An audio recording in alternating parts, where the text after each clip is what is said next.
जय हिंद दोस्तों, मैं रेंजी सिंह काशी हिंदू विश्वविद्यालय से होम साइंस की छात्रा। मैं आप लोग को एक टॉपिक पढ़ाने जा रही हूँ, contemporary issue women and media. तो आइए जानते हैं वुमेन एंड मीडिया में कंटेम्प्रेरी इशू क्या होता है। फर्स्ट ऑफ ऑल हम ये जानते हैं कि मीडिया क्या होता है। तो मीडिया का अर्थ होता है संचार करना या कम्युनिकेट करना। मीडिया का काम होता है सूचनाओं का आदान प्रदान करना या एक दूसरे से कम्युनिकेट करना। इसके 3 टाइप्स होते हैं, 3: print media, electronic media, digital media. ये तीनों माध्यम से हम अपने आपस में एक दूसरे से कम्युनिकेट कर सकते हैं और इन्फॉर्मेशन को आदान प्रदान कर सकते हैं। तो पहले हम जानते हैं कि how media influencing the society, मतलब कि मीडिया जो होता है सोसाइटी को कैसे इन्फ्लुएंस करता है। तो इसका पहला है the shaping the public opinion. Shaping the public opinion में आता है media outlets have the power to shape public opinion by framing issues, selecting which stories to cover and determining how they are presented. For example, during election, media coverage of political candidates can influence vote perception and decision making. तो इसमें क्या होता है कि जो media होता है ये पब्लिक के ओपिनियन, मतलब कि किसी भी ओपिनियन, या ये इलेक्शन का मुद्दा हो गया या कोई गवर्नमेंट स्कीम हो गया, उसको पब्लिक ओपिनियन देने में मदद करता है। फिर आता है सेटिंग द एजेंडा।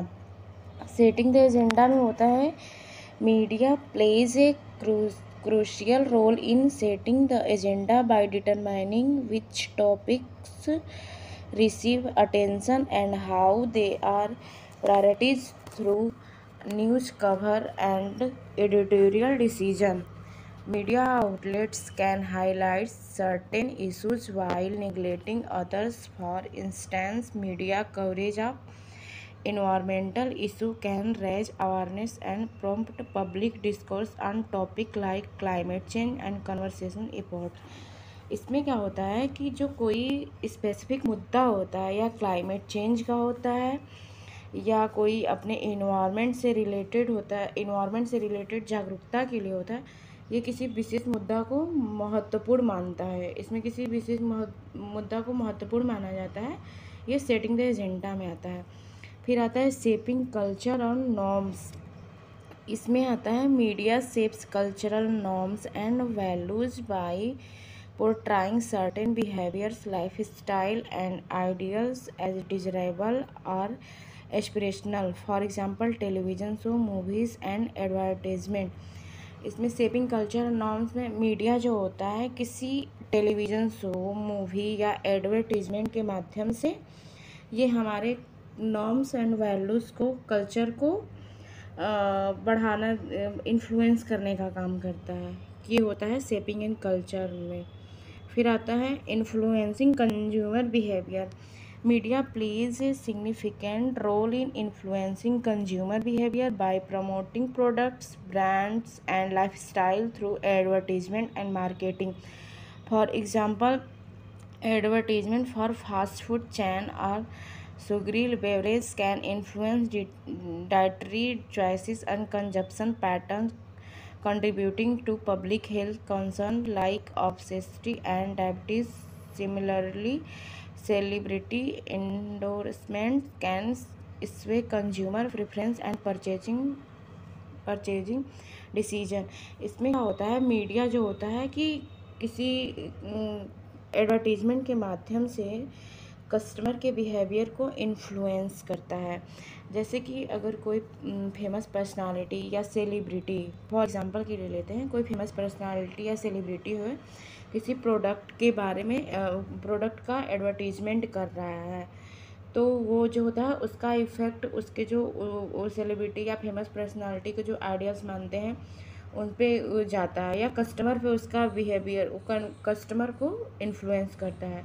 तो ये मीडिया का काम होता है कि मीडिया कैसे इन्फ्लुएंस कर रहा है कंज्यूमर बिहेवियर को।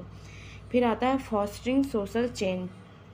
इसमें आता है media can be support powerful tool for fostering social change by raising awareness, mobilizing public support and advocating for policy reform. For example, media coverage of social justice movement like Me Too या Black Lives Matter has sparked conversation, raised awareness about systematic issues and pressured policymakers to address inequality and injustice. फिर इसमें क्या होता है कि fostering, इसमें सामाजिक परिवर्तन उन लोगों की विचारधाराओं को परिवर्तित करता है, ये मीडिया का। फिर आता है एजुकेटिंग एंड इन्फॉर्मिंग। इसमें आता है media serves as a primary source of information and education, providing news, analysis and educational content to audience. For example, documentaries। इसमें क्या होता है, किसी डॉक्यूमेंट्री या टीवी शो के माध्यम से मतलब कि मीडिया लोगों को उनके सोसाइटी में जो परिवर्तन लाना चाहता है या उनको किसी डॉक्यूमेंट्री मूवीज़ के माध्यम से एजुकेशनल नॉलेज देना चाहता है, उसका काम होता है, मीडिया का काम होता है एजुकेटिंग एंड इन्फॉर्मिंग। फिर आते हैं ओमेन एंड मीडिया में। ओमेन एंड मीडिया का तो इसमें ये होता है, ओमेन एंड मीडिया में देखा जाए तो मीडिया के माध्यम से औरतें जो होती हैं पुरुषों के साथ कंधे से कंधा मिला कर चलती हैं। मीडिया जो होता है औरतों को बहुत ज़्यादा इन्फ्लुएंस कर रहा है। इसमें पहला टॉपिक है जेंडर स्टीरियोटाइप। इशूज़ में है, कंटेम्प्रेरी इशूज़ में पहला टाइप है जेंडर स्टीरियोटाइप। इसमें क्या होता है कि पहला है body image and beauty standards. Body image, इसमें मीडिया में जो समाज को रिफ़र करते हैं, इसमें महिलाओं को अक्सर उनके बॉडी इमेज और ब्यूटी स्टैंडर्ड्स के माध्यम से दिखाया जाता है। जैसे कि एडवर्टीजमेंट में ये दिखाया जाएगा कि औरतें जो होती हैं ब्यूटी प्रोडक्ट्स को लेकर या कोई योगा को लेकर बॉडी इमेज ब्यूटी स्टैंडर्ड्स को लेकर दिखाया जाता है। फिर under represent in leadership role.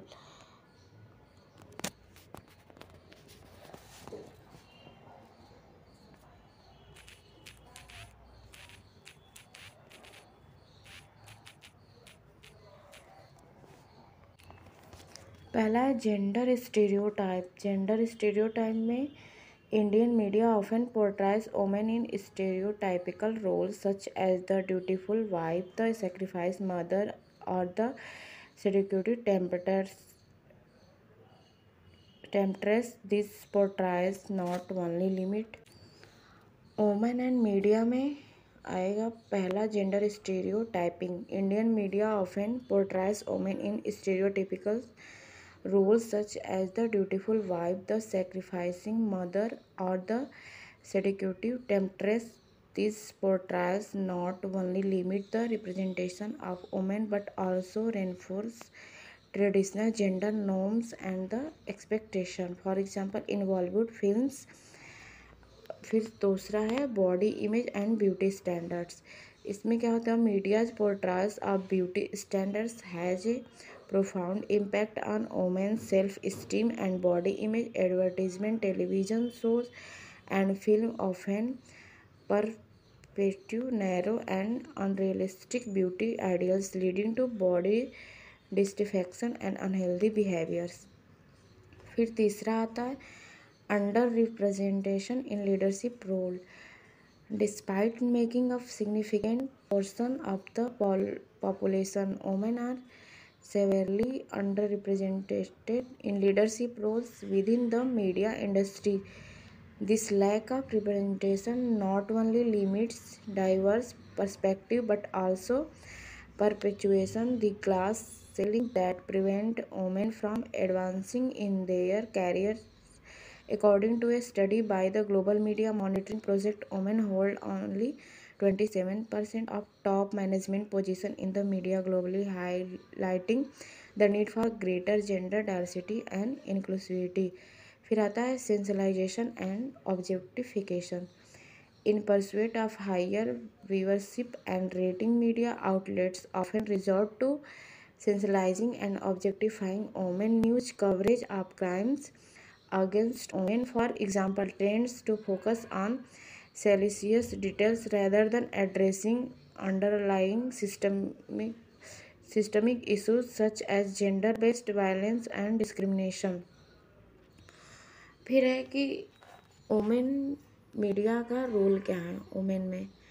Promoting diversity, encourage media outlets that showcase a diverse range of women from various background, profession and perspective। Advocacy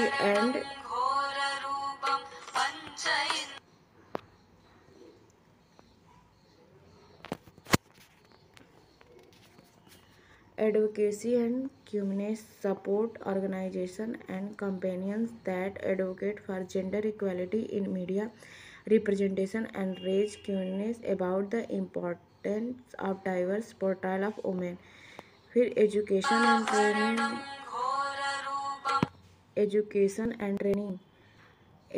and training provide training and resource for media professional to challenge stereotypes and biases made to accurately represent women in the work। Policy and regulation, advocate for policy and regulation that promote gender equality in media content and ensure representation of women across different platforms। Support female voice, amplify the voice of women in media by promoting their work, collaboration with them, and providing platform for them to share their stories and perspective। Thank you so much।